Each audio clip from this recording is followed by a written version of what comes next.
Right. ఇక రాబోయే రోజుల్లో తాను కొడితే మామూలుగా ఉండదని చెప్పి కూడా కేసీఆర్ మాట్లాడడం మనం చూస్తున్నాం. ఇక దానికి కౌంటర్ గా కేసీఆర్ విమర్శలకు ఏదైతే కాంగ్రెస్ నాయకులు స్ట్రాంగ్ కౌంటర్ ఇస్తున్నారు. దీనికి సంబంధించిన పూర్తి డీటెయిల్స్ అందించడానికి మా associate input editor Nagesh live లో జాయిన్ అవుతున్నారు. రైట్ నగేష్, ఎలా చూడొచ్చు అంటారు? గత సంవత్సర కాలంగా మౌనంగా ఉన్న కేసీఆర్ ఇలా సంచలన వ్యాఖ్యలకైతే తెరదీశాడు. తాను బయటకు వస్తే మామూలుగా ఉండదు, కాంగ్రెస్ పార్టీకి మైండ్ బ్లాక్ అవుతుంది, దిమ్మ తిరిగే సమాధానం కూడా చెప్తాను, ఫిబ్రవరి నెలాఖరులో సభ పెట్టి కాంగ్రెస్ పార్టీ మైండ్నే బ్లాక్ చేస్తా అని చెప్పి తను వ్యాఖ్యలు చేశాడు. కాంగ్రెస్ పార్టీకి ప్రభుత్వానికి అధికారం ఇస్తే ఏం చేశారని చెప్పి కూడా క్వశ్చన్ చేశాడు. జహీరాబాద్ నుంచి వచ్చిన రైతులతో హరీష్ రావు అలాగే కేసీఆర్ మాట్లాడిన పరిస్థితి. కేసీఆర్ అయితే డైరెక్ట్గానే తులం బంగారం కోసం ఆశపడి ఓట్లు వేశారు, ఈరోజు మునిగిపోయారని చెప్పి కూడా అక్కడ ఉన్న కార్యకర్తలను ఉద్దేశించి మాట్లాడాడు. కాళేశ్వరం, సంగమేశ్వరం, బసవేశ్వరం కూడా పూర్తిగా నీళ్ళు ఎండిపోయి పంటలు ఎండిపోయే పరిస్థితి వచ్చింది. గురుకులాల్లో కూడా అన్ని సమస్యలు ఉన్నాయని చెప్పి కూడా కేసీఆర్ వాళ్ళ ముందు చెప్పుకొచ్చే ప్రయత్నం చేశారు. కాంగ్రెస్ పార్టీ నేత అద్దంకి దయాకర్ ప్రస్తుతం బిగ్ టీవీకి అందుబాటులో ఉన్నారు. నమస్తే అండి అద్దంకి దయాకర్ గారు.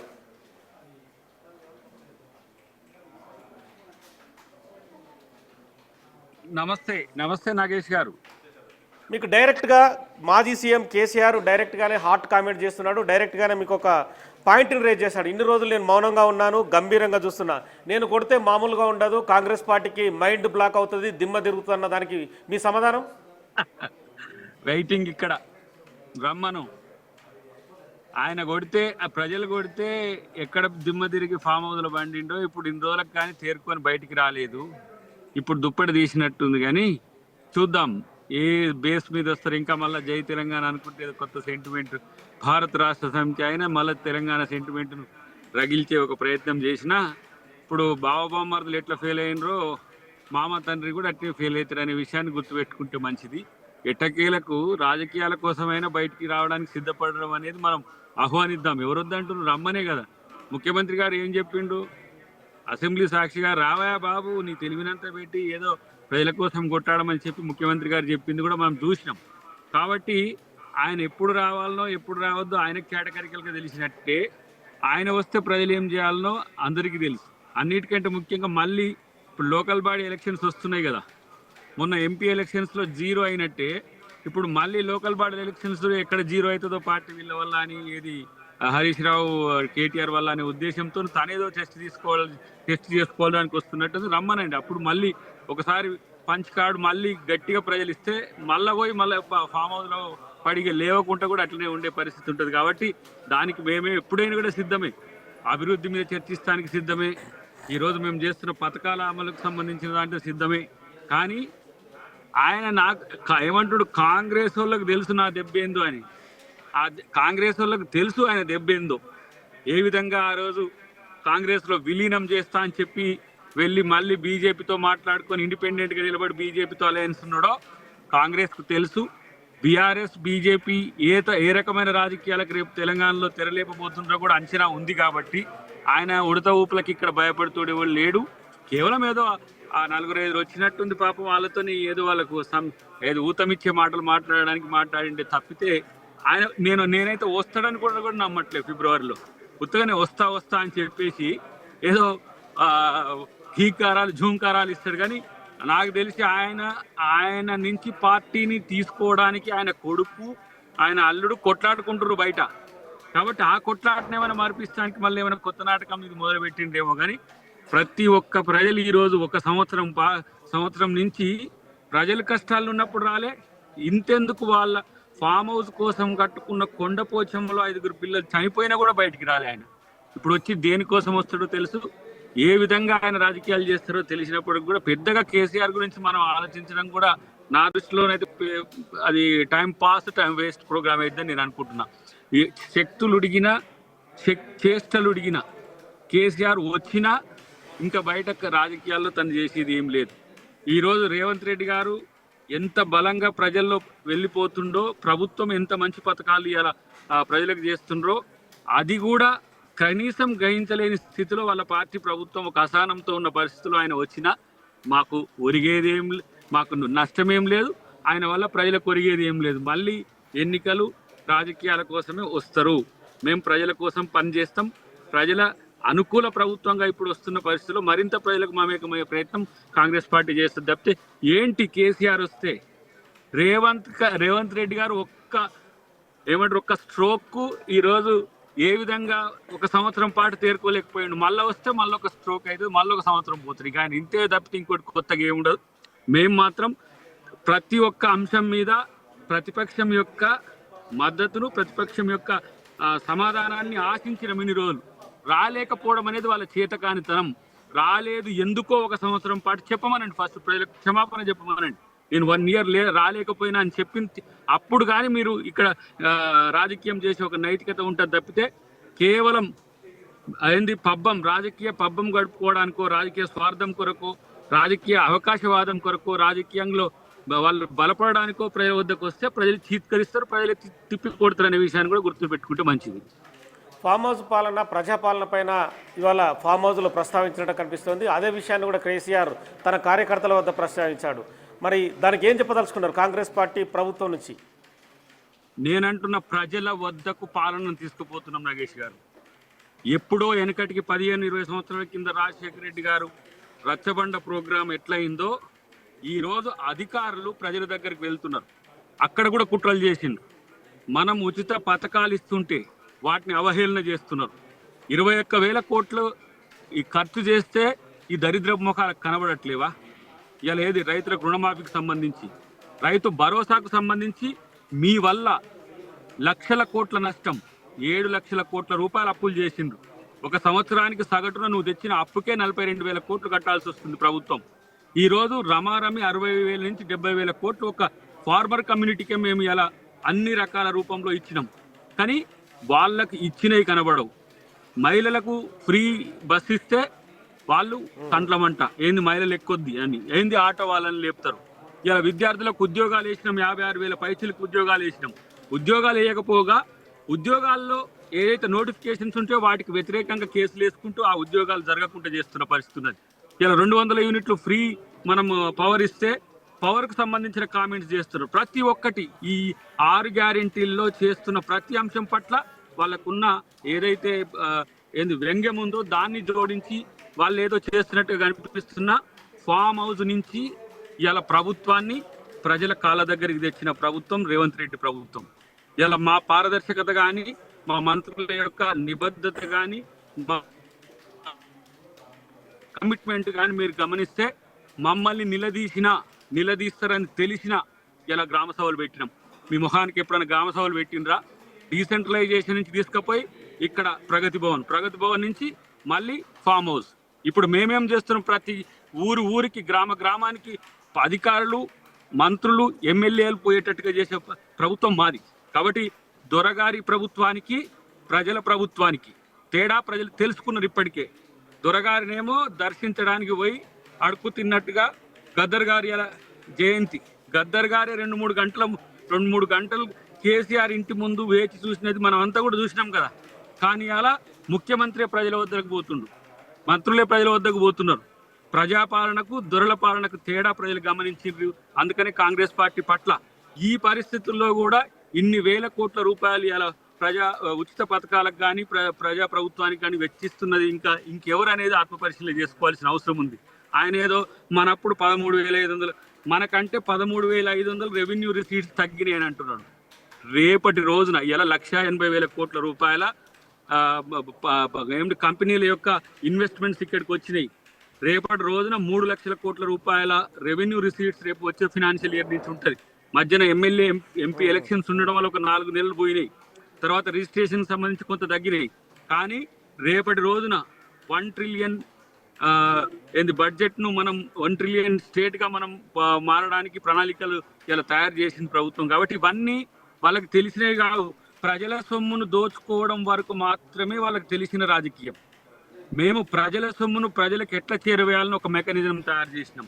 ఇంకా భవిష్యత్తులో మహిళలకు 2,500 రూపాయల నుంచి మొదలు పెడితే, ఉద్యోగ కల్పన నుంచి మొదలు పెడితే ప్రతి ఒక్క అంశంలో మేము ప్రజల వద్దకే పోయే ప్రభుత్వంగా మేము భవిష్యత్తులో ఉంటాం.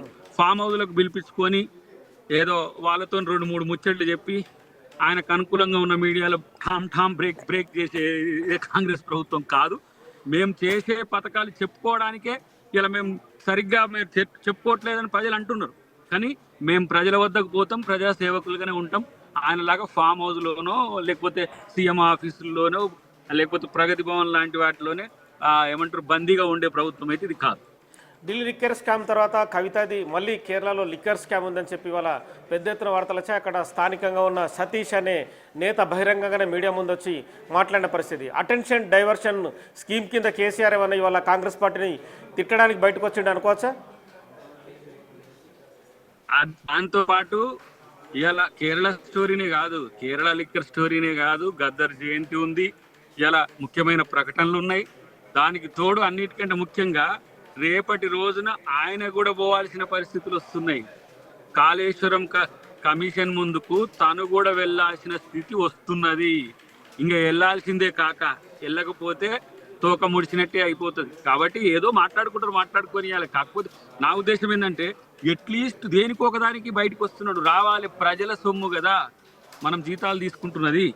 ఇలా మేము ఏ జీతాలు తీసుకోకుండా ఏ లేకుండా ఇలా మేము ప్రజల కోసం కష్టపడట్లే. నీలకి తెలంగాణ ఉద్యమంలో కొట్లాడినాం, నీ ప్రభుత్వంలో ప్రజల కొరకు కొట్లాడినాం, మా ప్రభుత్వం వచ్చిన ప్రజల కొరకు కొట్లాడినాం. ఇలా నీ ప్రభుత్వం వచ్చినప్పుడు ఇంట్లో వంటివి, మా ప్రభుత్వం వచ్చిన ఇంట్లో వంటివి, తెలంగాణ ఉద్యమంలో కూడా ఇంట్లో వంటివి. ఇక నువ్వు దేని కొరకు బయటకు వచ్చేది నాయన? భారత రాష్ట్ర సమితి అని చెప్పి భారతదేశంలో మొత్తంగా కూడా భారతదేశానికి ఎగబడి దోచుకోవడానికి పోతే ప్రజలు చీత్కరించాలి. మళ్ళీ ఫామ్ హౌస్కు ఇలా పండబెట్టిన పరిస్థితి ఉన్నది. కాబట్టి ఎవరొచ్చినా కాంగ్రెస్ ప్రభుత్వం, రేవంత్ రెడ్డి ప్రభుత్వం ప్రజల కోసం కట్టుబడి ఉన్నది. ప్రజల కోసం మీరు ప్రశ్నించండి, విమర్శించండి, ఇంకేమైనా చేయండి, ప్రజల కోసం పోరాడండి. మేము కూడా ప్రజల కోసమే మా తపనంతా. మీలాగా ఏదో మీ కొరకు ప్రభుత్వాలు వచ్చినట్టుగా, రాజరికాలు అనుభవించినట్టుగా, లక్షల కోట్లు దోచుకున్నట్టుగా తెలంగాణలో కాంగ్రెస్ ప్రభుత్వం చేయదు. ప్రజల కోసం నిలబడే ఒక వ్యవస్థ ఇవాళ రేవంత్ రెడ్డి గారి ప్రభుత్వం. కాబట్టి చూద్దాం. మీ అవినీతి అక్రమాలు కేరళ కాదు సార్. ఇప్పుడు ఆయన ఆల్రెడీ ఏసీబీలో ఉన్నాడు. ఆయన కొడుకు హరీష్ రావు ఒక దాంట్లో కోర్టుకు పోయే పరిస్థితి ఉన్నది. వాళ్ళని ఏమంటే జైలు పక్షి కుటుంబం అనాలి రేపు భవిష్యత్తులో. వాటి నుంచి తప్పించుకోవడానికి ఇలాంటి ప్రయత్నాలు చేస్తున్నారు. డైవర్ట్ టాక్టిక్స్ కామన్ ఉంటాయి, కానీ మీ డైవర్ట్ టాక్టిక్స్ ఎన్ని చేసినా ప్రజలు మిమ్మల్ని నమ్మే అనేది అర్థం చేసుకోవాల్సిన అవసరం ఉంది. ప్రజల కోసం, ప్రజల సమస్యలు ఉన్నప్పుడు రాని మీరు, ప్రజలు చీత్కరిస్తే పోయి మేము ఫామ్ హౌస్లో వండుకుంటా అన్న మీరు మళ్ళీ మీ అవసరాల కొరకు వస్తారు తప్పితే ప్రజల అవసరాల కొరకు రారు అని ప్రజలకు చాలా స్పష్టంగా తెలుసు. ఉద్యమంలోనే కాదు, 9 సంవత్సరాల వాళ్ళ పరిపాలనలో ప్రజల్ని ఏ విధంగా చూసిండ్రో, ఏ విధంగా అణిచివేసిండ్రో, ప్రజాస్వామ్యంగా ఉండాల్సిన ప్రభుత్వం ఎంత నియంతృత్వంగా మారిందో ప్రజలు చూసిండ్రు. మీరు వస్తే అయ్యేది లేదు, రాకపోతే అయ్యేది లేదు. తెలంగాణ ప్రజల్ని పాలించే ఒక సమర్థవంతమైన నాయకత్వం రేవంత్ రెడ్డి గారి రూపంలో ఉంటుంది నాకు అభిప్రాయం. స్థానిక సంస్థల్లో కాంగ్రెస్ పార్టీకి మన తడాక ఏంటో చూపిస్తామని చెప్పి కేసీఆర్ అంటున్నాడు. ఫిబ్రవరి చివరి వారంలో భారీ బహిరంగ సభ నిర్వహించి కాంగ్రెస్ పార్టీకి స్థానిక సంస్థల్లో ఖచ్చితంగా ఓటమి ఎదురు చూసే విధంగా మనం పోరాడదామని చెప్పి డైరెక్ట్గానే అటాక్ దిగిండు. అయితే మరి 3 ఎమ్మెల్సీలు ఎందుకు పోటీ చేస్తలేడట అని చెప్పి అడగొద్దా? సరే, వన్ సైడ్ అలాదేదో ప్రెస్ మీట్ ఏదో వాళ్ళతో మాట్లాడేది రికార్డ్ చేసింది, కానీ మరి ఇంత పెద్ద పొడింగులే కదా. 3 ఎమ్మెల్సీలు ఎందుకు పోటీ చేస్తలేరు? గతంలో 0 ఎందుకు వచ్చినాయి? ఇది ఇప్పుడు ఆత్మపరిశీలన చేసుకోవాల్సింది వాళ్ళు. తర్వాత బీజేపీ తన వ్యూహాల్లో పదును ఏదో పెట్టినట్టు కనపడి బీఆర్ఎస్ని మింగేస్తుందేమో అన్న భయం కూడా ఆయనకు ఉన్నది. ఇప్పుడు ఆయనతో దోస్తాన్ చేసి ఆయన కొరకు చచ్చి బీజేపీని బతికిచ్చి మళ్ళీ ఇప్పుడు తన చావుకు తెచ్చుకున్నా ఏందనే ఒక ఆత్మపరిశోధన వాళ్ళలో కలిగిందనేది నా యొక్క అభిప్రాయం. లేదంటే బీజేపీ ఏమో 3 ఎమ్మెల్సీలకు పోటీ చేస్తుంది, మరి ఎందుకు బీఆర్ఎస్ చేయడానికి ఇష్టపడట్లేదు అంటే వాళ్ళకు సరైన గ్రౌండ్ లేదని అర్థం కదా. లోకల్ బాడీ ఎలక్షన్స్ వస్తాయనే ఉద్దేశంతో వచ్చినప్పటికీ కూడా ఇలా మీరు 3 ఎమ్మెల్సీలకు పోటీ చేయకపోవడం అనేదే మీ రాజకీయ దివాలా కోరుతనానికి నిదర్శనము. నేనంటున్న ప్రజాక్షేత్రంలో పని చేసినందుకు ప్రజల దగ్గరకు పోయే హక్కు మాకుంది. మీరు ప్రజల కోసం ఏం పోరాడిండ్రో, మీకోసం మీరు పోరాడిండ్రా, ప్రజల కొరకు పోరాడిండ్రా? పొద్దుగా లేస్తే ఆయన పేరేంది, మనం కేటీఆర్ అరెస్టులు, కేసులు, కేటీఆర్ ముందు నడుపుకుంటుంది, తర్వాత హరీష్ రావు గురించి నడుపుకుంటుంది. ప్రజా సమస్యల మీద మీరు పోరాడింది ఎప్పుడు? ఇలా రైతు దీక్షలని చేస్తున్నారు. నేనంటున్న 70,000 కోట్ల పైచిలకి అలా ఈ ఒక్క బడ్జెట్లోనే రైతుల కోసం ప్రభుత్వం వెచ్చించింది. ఇంత లేమిలో కూడా అది రైతు ప్రభుత్వం, రైతులకు మేము ఇచ్చిన ప్రభుత్వం. ఇప్పుడు ఉద్యోగాల విషయంలో కూడా మేజర్గా 54,000-55,000 ఉద్యోగాలు ఇప్పుడు మీరు ఏ రోజు చేసినాం. మీ మొత్తం మీ 10 సంవత్సరాల టెన్యూర్లో మీరు ఇచ్చిన 34,000 ఉద్యోగాలు. కాబట్టి ప్రభుత్వంతో వాళ్ళు పోటీ పడలేరు. ఎందుకంటే మీకంటే మెరుగైన ఒక పరిస్థితి మేము వచ్చినాం కాబట్టి రేపటి రోజున లోకల్ బాడీ ఎలక్షన్సే కాదు ఏ ఎలక్షన్స్లో కూడా టీఆర్ఎస్ ఏమంటారు అడ్రస్ లేకుండా పోతుంది తప్పితే ఇంకొకటి కాదు. ఆయన నేను వచ్చేదో దీన్ని బతికించడానికి ప్రయత్నం చేస్తా అని అనుకుంటుండేమో రమ్మనండి.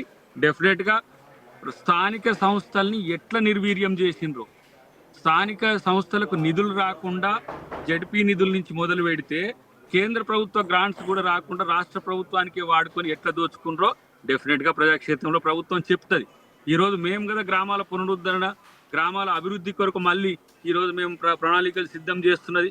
పంచాయతీరాజ్ సంబంధించి కానీ రెవెన్యూకు సంబంధించి కానీ ఆ రకంగా మేము మళ్ళీ ముందుకు పోతున్న పరిస్థితి ఉన్నది. కాబట్టి కేసీఆర్ మాటలు ఎవరు నమ్మి స్థానిక సంస్థల్లో వాళ్ళకు దగ్గరికి అవుతారనైతే నాకైతే నమ్మకం లేదు. సంగమేశ్వరం, బసవేశ్వరం, కాళేశ్వరం కాంగ్రెస్ పార్టీ వల్లనే ఎండిపోయింది. గురుకులాలన్నీ కూడా విద్యార్థులంతా రోడ్డున పడిన పరిస్థితి. వాళ్ళంతా కూడా ఎప్పటికప్పుడు ఆసుపత్రిలో చేరుతున్నారని చెప్పి డైరెక్ట్గానే వ్యాఖ్యలు చేసిన పరిస్థితి. సంవత్సర కాలంగా మౌనంగా ఉన్నాను, ఆ మౌనం తర్వాత బయటకు వస్తే ఆ విస్ఫోటనాన్ని కాంగ్రెస్ పార్టీ భరించలేదని చెప్పి కేసీఆర్ అంటున్నాడు. ఆయన సృష్టించిన ఆర్థిక విస్ఫోటనం నుంచి తట్టుకోలేకపోతున్నాం. ఆయన ఏమంటాం ఏదో అంటారు కదా, శని మహారాజు బయటకు వచ్చినట్టు ఇంకేం జరుగుతుందో కానీ కాళేశ్వరం శనేశ్వరమే కదా. కాళేశ్వరం నుంచి ఒక్క చుక్క నీళ్ళు రావట్లేవు కదా నాయన నువ్వు కట్టిన ప్రాజెక్ట్ నుంచి. మరి ఏం చేసినావు? నువ్వు ఉండేటప్పుడే లక్షల ఎకరాలు పారేటట్టు చేసే మంత్రం ఏమన్నా ఉండేనా నీ కాడ? మళ్ళీ మీరు వస్తేనే ఏమన్నా వచ్చేటట్టు ఉండనా? ఇవాళ కాళేశ్వరం మేడిగడ్డ పగులు మీకు ఎంత దిగులు పెట్టిందో, మిమ్మల్ని ప్రజలు ఎట్లా తిరస్కరించారో అందరికీ తెలుసు.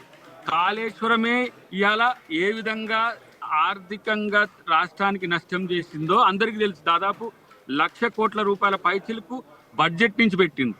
కానీ ఇలా దానికి 1,200 కోట్ల రూపాయలు పర్ యానం మనం ఇంట్రెస్ట్ కడుతున్నాం. కానీ 1,200 కోట్ల రూపాయల పంట అయినా పండిస్తుందా అది? ఇలా సంగమేశ్వరకు సంబంధించి కానీ లేకపోతే సింగూరు జలాలకు సంబంధించి మాట్లాడుతున్న పరిస్థితి. మొన్ననేగా దామోదర రాజనరసింహ గారి తండ్రి పేరు మీద ఉన్న ఆ ప్రాజెక్టుకు సంబంధించి ఓపెన్ చేసింది. కాబట్టి నీళ్లు నిండుగానే ఉన్నాయి, పంటలు సమృద్ధిగానే ఉన్నాయి. కాళేశ్వరం చుక్క నీళ్లు రాకున్నా మీకంటే ఎక్కువ దిగుబడి వచ్చిన ప్రభుత్వం ఇది. మీరేమో కాళేశ్వరం పేరు మీద పంట వరుణుని వల్ల పంట పండితే కాళేశ్వరం పేరు చెప్పి పబ్బం పడుకున్నారు మీరు. కాళేశ్వరం లేకున్నా వరుణుని వల్ల ఈసారి పడ్డ వర్షాల వల్ల మీకంటే మీ ప్రభుత్వంలో ఉన్నదానికంటే ఎక్కువ దిగుబడి వచ్చిన పరిస్థితి మీరు గమనించాల్సిన అవసరం ఉంది. ఇది అబద్ధాలను ప్రచారం చేయడానికి ప్రయత్నం చేస్తున్నాం కేసీఆర్, కానీ అబద్ధాలకు పెద్ద కొడుకు కాబట్టి ప్రజలు కూడా నమ్మడానికి సిద్ధంగా లేరనేది నా యొక్క అభిప్రాయం. ఓకే అండి, థ్యాంక్ యూ అద్దంకి దయాకర్ గారు.